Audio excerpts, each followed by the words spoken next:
Hi hello അസ്സാം വലൈക്കും. എന്തുണ്ട് വിശേഷം? എല്ലാവർക്കും സുഖമല്ലേ? അൽഹംദുലില്ലാഹ് ഞാൻ സുഖമായിട്ടിരിക്കുന്നു കേട്ടോ. അപ്പം ഇന്ന് വന്നിരിക്കുന്ന ഞാൻ നമ്മുടെ മക്കളെ ഏത് പ്രായത്തിലാണ് മാറ്റിക്കിടത്തേണ്ടത് എന്നുള്ളതിനെ കുറിച്ചിട്ടാണ്. നമുക്കറിയാം, നമ്മുടെ മക്കൾ എപ്പോഴും മക്കൾ ആഗ്രഹിക്കുന്നത് നമ്മുടെ കൂടെ കിടക്കണം, അല്ലെങ്കിൽ നമ്മുടെ നെഞ്ചത്ത് കിടക്കണം എന്നുള്ളത് ഇങ്ങനെ തന്നെ ആയിരിക്കും മക്കൾ ആഗ്രഹിക്കുന്നത് അല്ലേ?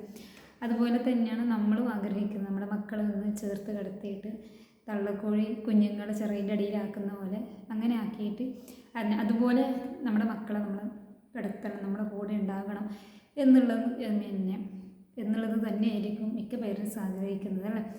പക്ഷേ നമ്മുടെ മക്കളെ ഒരു ഏജ് കഴിഞ്ഞാൽ അവരെ ഉറപ്പായിട്ടും നമ്മുടെ അരികത്ത് നിന്ന് മാറ്റിക്കിടത്തണം.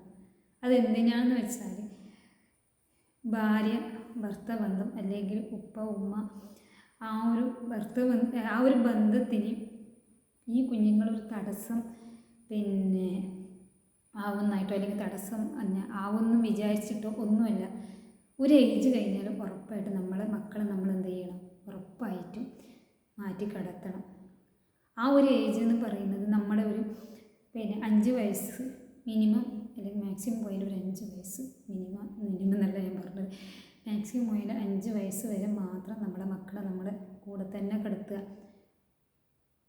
1 വയസ്സ് കഴിഞ്ഞ് അല്ലെങ്കിൽ പാലോടി മാറിയതിന് ശേഷം രണ്ടാമത് നമ്മൾക്ക് മക്കളുണ്ടാവുകയാണെങ്കിൽ, മക്കൾ ജനിക്കുന്നുണ്ടെങ്കിൽ ഉറപ്പായിട്ടും ആ മക്കളെ ആദ്യം നമ്മൾ ഒറ്റയടിക്ക് അവരെ മാറ്റിക്കിടത്തുക എന്ന് പറയുന്നത് പോസിബിളായ കാര്യമേ അല്ല. ആദ്യം നമ്മൾ കട്ടിലിൻ്റെ താഴെയായിട്ടോ അല്ലെങ്കിൽ ഒരു റൂമിൽ 2 ബെഡ് ഇട്ടിട്ടോ അങ്ങനെ ആ രീതിയിലൊക്കെ നമ്മൾ ആദ്യം മാറ്റിക്കിടത്തിയിട്ട് ട്രെയിൻ ചെയ്യിപ്പിച്ചിട്ട് വേണം മറ്റൊരു റൂമിലേക്ക് അവരെ ഷിഫ്റ്റ് ചെയ്യിപ്പിക്കാനുള്ളത്. നമ്മുടെ സെക്ഷലി ആയാലും മറ്റുള്ള കാര്യങ്ങളിലായാലും കുട്ടികളെന്ന് പറയുന്നത് ഒരു 7 വയസ്സ് കഴിഞ്ഞാൽ അവർക്ക് കൗമാരം എന്ന ആ ഒരു അതായത് കൗമാരപ്രായത്തിലേക്ക് കടക്കുകയാണ് ഒരു 7 വയസ്സ് തൊട്ടിട്ട് അങ്ങോട്ട് അല്ലേ? മുമ്പേന്നൊക്കെ നമ്മൾ പറയുക വയസ്സറിയുക അല്ലെങ്കിൽ പീരീഡ്സ് ആവുക എന്ന് പറയുന്നതാണ്.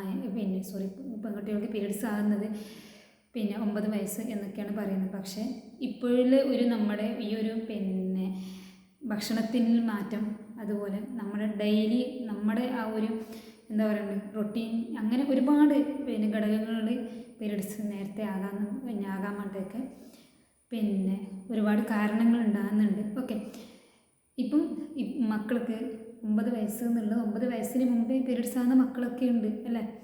അതൊക്കെ ഓരോരോ ഹോർമോൺ ചേഞ്ചും നമ്മുടെ ലൈഫ് സ്റ്റൈലിൽ വരുന്ന മാറ്റങ്ങളുമാണ് അതിന് മെയിനായിട്ടുള്ളൊരു ഘടകം എന്ന് പറയുന്നത്. ഓക്കെ, അപ്പം ഈ മക്കളെ മാറ്റിക്കിടക്കുമ്പോൾ ഒരു പക്ഷേ എങ്ങനെയാണ്, ചെറിയ മക്കളല്ലേ, എങ്ങനെയാണ് മാറ്റിക്കിടത്തുക എന്നുള്ളതൊക്കെ നമ്മൾ ചിന്തിച്ചു പോകും.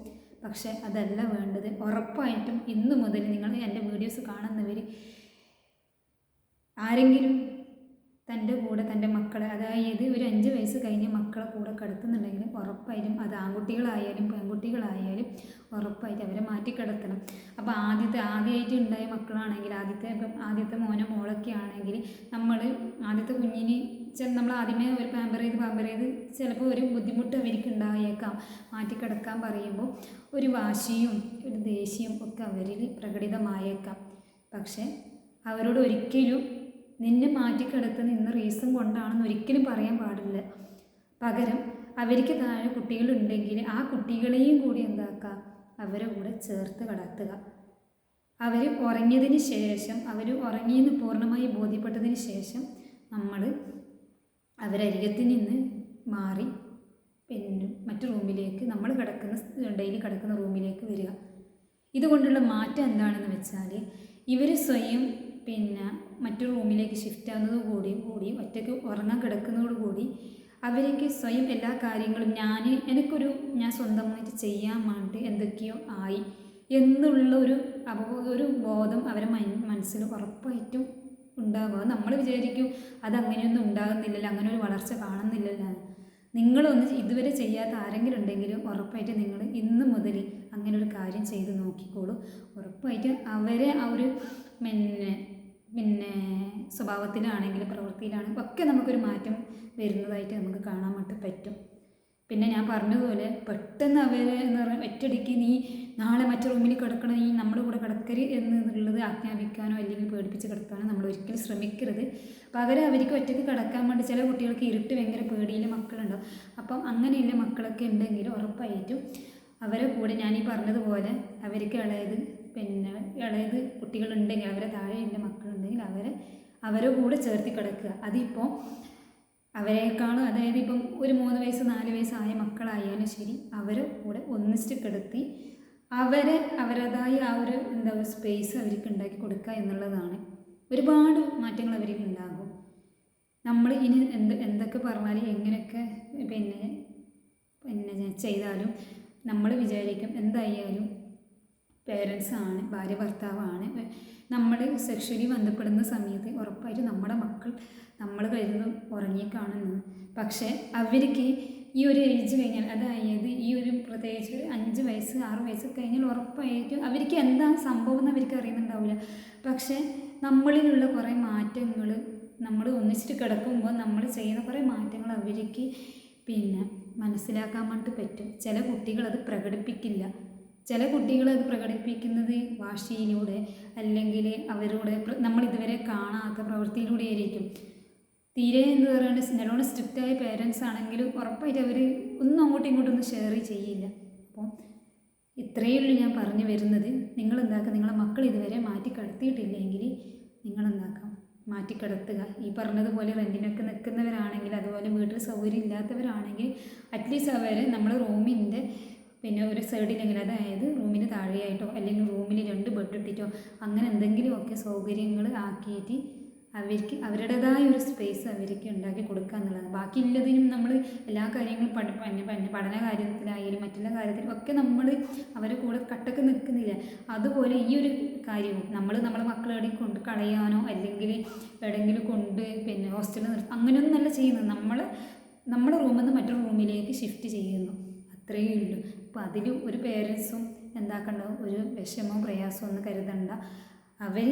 അവരിലുള്ള ഒരു ഉത്തരവാദിത്വ ബോധം അവരിലൂടെ വളരണമെങ്കിൽ അവർക്ക് സ്വയം എല്ലാ കാര്യങ്ങളും നാളെ നമ്മുടെ എല്ലാ കാര്യങ്ങളും ഫേസ് ചെയ്യുന്നതോടുകൂടി ഈ ഒരു കാര്യം കൂടി അവർക്ക്, അതായത് ഒറ്റയ്ക്ക് കിടക്കാനും ഒറ്റയ്ക്കുള്ള അവരുടെ കാര്യങ്ങൾ ചെയ്യാനും അവർക്ക് ഒരു സ്വന്തമായിട്ടൊരു ഒരു എന്താ പറയണ്ടത്, ഒരു കരുത്തുണ്ടാകണം. തീർച്ചയായിട്ടും നമ്മൾ ഈ ചെയ്യേണ്ട കാര്യങ്ങളൊക്കെ തീർച്ചയായിട്ടും ചെയ്താലേ പറ്റത്തുള്ളൂ. അതുകൊണ്ട് നമ്മുടെ മക്കളെ എന്താക്കാം, മാറ്റി കിടത്തുക. അത് മാറ്റി കിടത്തിയതിന് ശേഷം അവർക്കുണ്ടാകുന്ന മാറ്റം, അവരിലുണ്ടാകുന്ന സ്വഭാവത്തിലായും പ്രവൃത്തിയിലൊക്കെ എന്തൊക്കെ ചേഞ്ചസ് ഉണ്ടാകുന്നുള്ളത് തീർച്ചയായിട്ടും നമുക്കത് മനസ്സിലായിരിക്കും. ആസ് എ പേരൻ്റ് എന്ന നിലയിൽ നമുക്ക് ഉറപ്പായിട്ടത് മനസ്സിലായിരിക്കും. അതുകൊണ്ട് നമ്മുടെ സുഖത്തിന് വേണ്ടിയിട്ടൊന്നല്ല നമ്മുടെ മക്കളെ മാറ്റിക്കിടത്തുന്നത്. അങ്ങനെയൊന്നും ഒരു പേരൻസ് ചിന്തിക്കേണ്ടതില്ല. അവർക്ക് അവരുടേതായ ഒരു സ്പേസ് നമ്മൾ ഉണ്ടാക്കി കൊടുക്കുക എന്നുള്ളതാണ്. ഓക്കെ, ഇങ്ങനെ ചെയ്യുന്നതോടൊപ്പം തന്നെ അവരിലുള്ള ഒരുപാട് ചേഞ്ചസ് അവരിലൂടെ നമുക്ക് കാണാൻ വേണ്ടി പറ്റും. വീഡിയോ ഇത്രയൊക്കെ ഉള്ളൂ. ഇനിയും കൂടുതൽ ഒരുപാട് പറയണമെന്നുണ്ട്. ഇൻഷാ അല്ലാഹ് വരും വീഡിയോകളിലായിട്ട് ഞാൻ പറയുന്നതായിരിക്കും. അതുവരെ ടാറ്റാ ബൈ, സീ യു.